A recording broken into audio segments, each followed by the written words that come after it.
எவ்வியனும் மேலான தமிழ் பெருங்குடி மக்களே, உங்கள் அனைவருக்கும் மேலரசம்பட்டு சண்முகத்தின் பணிவான வணக்கங்கள்.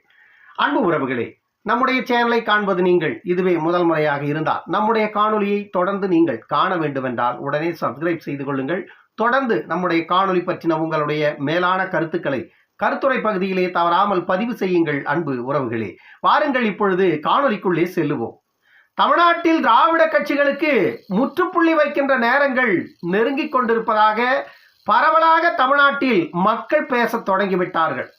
ஏனென்றால் இதற்கு முன்பு அரசியல் கட்சியின் தலைவர்கள் மட்டுமே திராவிட கட்சிகளை பற்றி மேடையில் பேசிக் கொண்டிருந்த, திராவிட கட்சிகளுக்கு எதிராக மேடையில் பேசிக் கொண்டிருந்த களம் மாறி இப்பொழுது சாமானிய மக்கள் கூட திராவிட கட்சிகளுக்கு எதிராக திராவிட கட்சிகளை களத்தில் இருந்து அப்புறப்படுத்த வேண்டும் என்ற அளவிற்கு குரல்களை உயர்த்த தொடங்கிவிட்டார்கள். அந்த தொடக்கத்தின் எதிர்வொலியாகத்தான் 2024 பாராளுமன்ற தேர்தலில் திமுக அதிமுக என்ற இந்த இரு திராவிட கட்சிகள் இல்லாமல் தமிழ்நாட்டில் 55 ஆண்டுகளுக்கு பிறகு இந்த திராவிட கட்சிகள் இல்லாத ஒரு கூட்டணி தமிழ்நாட்டில் பல தொகுதிகளில் வெற்றி பெறுவதற்கான வாய்ப்புகள் பிரகாசப்பட்டிருக்கிறது தமிழகம் முழுமைக்கும். ஏனென்றால் தமிழ்நாட்டில் தேர்தல் கடந்த 19ஆம் தேதி நடந்தது. வரவிருக்கின்ற 4ஆம் தேதி முடிவுகள் வெளிவர இருக்கிறது. இந்த இடைப்பட்ட ஒரு மாத காலத்தில் தமிழ்நாட்டில் மட்டும் அல்லாது இந்தியா முழுமைக்கும் பல அரசியல் விமர்சகர்கள், தேர்தல் வியூக வகுப்பாளர்கள் எல்லோருமே பல கருத்து கணிப்புகளை தொடர்ந்து வெளியிட்டுக் கொண்டிருந்தார்கள். அந்த கருத்து கணிப்புகளின் முடிவுகள், அந்த கருத்து கணிப்புகளில் இருக்கின்ற உள்நோக்கங்களை எல்லாம் வைத்து பார்க்கும் பொழுது ஒவ்வொரு கருத்து கணிப்புகளும் திராவிட கட்சியை சார்ந்தவர்களுக்கு சாதகமாகவே தமிழ்நாட்டில் வெளியிட்டுக் கொண்டிருந்தார்கள் என்பதில் மாற்று கருத்து இல்லை. ஒரு சிலர் மட்டுமே தொடர்ந்து இந்தியா கூட்டணி வெற்றி பெறுவதற்கான வாய்ப்புகள் என்பது மிக மிக குறைவு என்பதை தெளிவாக வெளியிட்டு வருகிறார்கள்.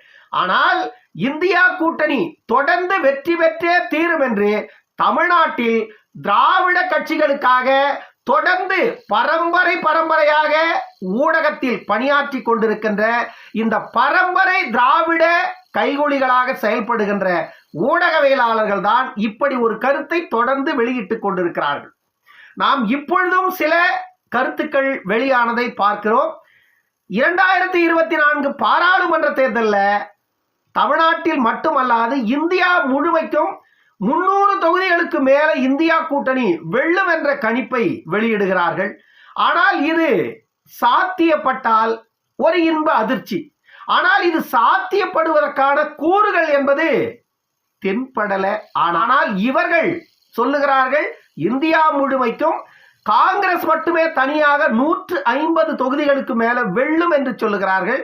தமிழ்நாட்டில் 40க்கு 40 பாண்டிச்சேரி உட்பட திமுக கூட்டணி தான் வெல்லும் என்கிறார்கள்.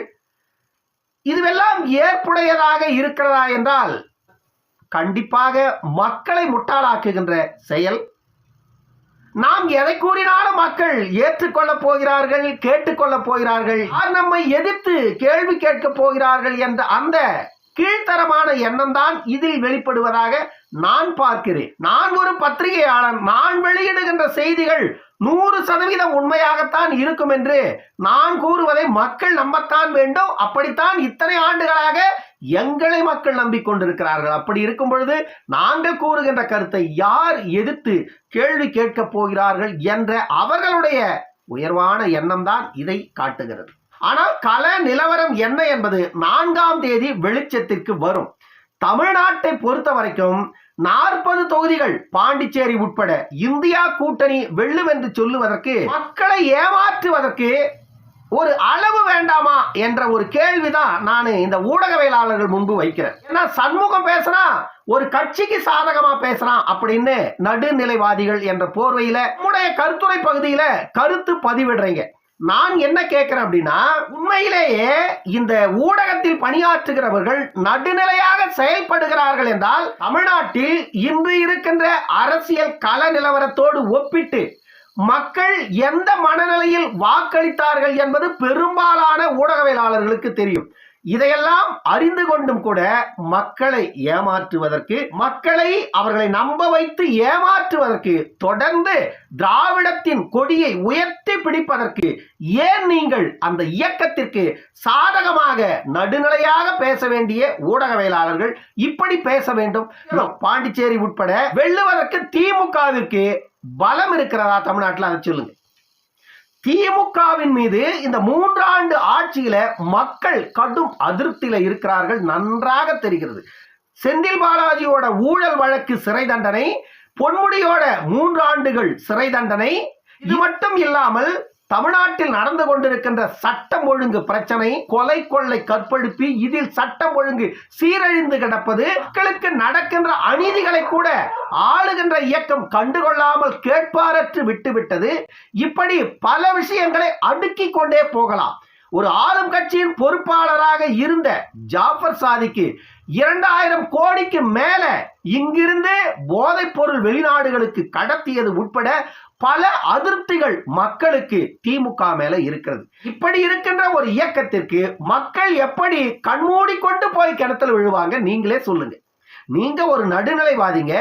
இந்த ஆட்சி நமக்கு எதிராக நடக்கிறது என்று மக்களுக்கு தெளிவாக தெரிகிறது.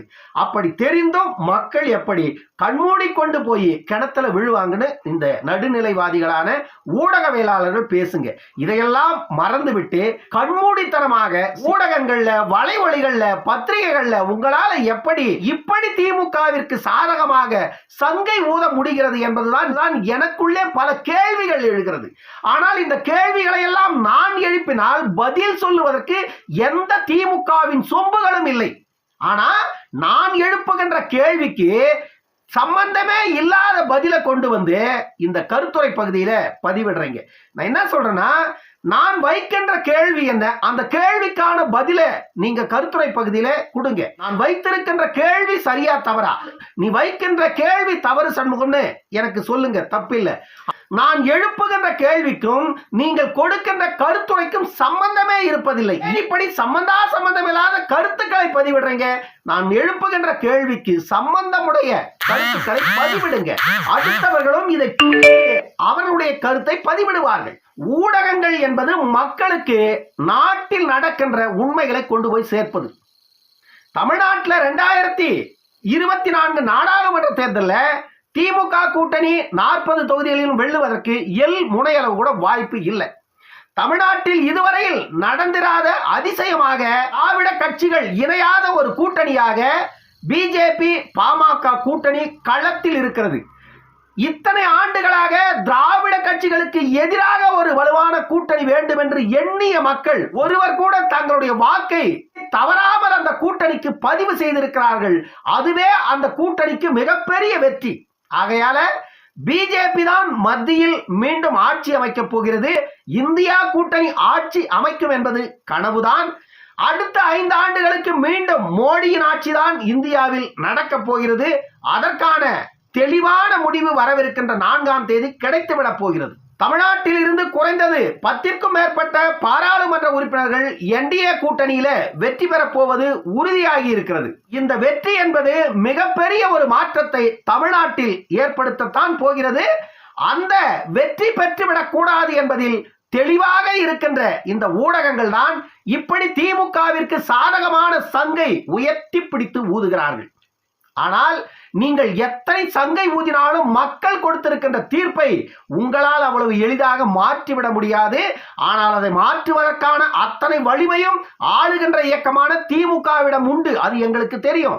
ஏன்னா கடந்த காலங்களில் நீங்கள் செய்யாத தில்லுமுள்ளுகள் இல்லை. இந்த முறையும் அது நடப்பதற்கான வாய்ப்பு இருந்தாலும் கூட இந்த முறை தமிழ்நாட்டில் திராவிட கட்சிகளுக்கு எதிராக வலுவாக அமைக்கப்பட்டிருக்கின்ற இந்த கூட்டணி தமிழ்நாட்டில் கண்டிப்பாக திராவிடத்தின் தலைமையில பேரிடியை வீழ்த்தத்தான் போகிறது. அதன் பிறகு தமிழ்நாட்டில் திமுகவும் அதிமுகவும் இந்த கூட்டணியை துரத்துகின்ற வேலை திமுகவும் அதிமுகவும் செய்தே தீரும். காரணம் என்ன அப்படின்னா, திமுக ஆட்சி அதிகாரத்தை இழக்காமல் பாதுகாக்க போராட வேண்டிய அவசியம் இருக்கிறது. அதே போன்று ஆட்சியை இழந்து வெளியேறிய அதிமுக மீண்டும் ஆட்சிக்கு வருவதற்கு போராட வேண்டிய அவசியம் இருக்கிறது.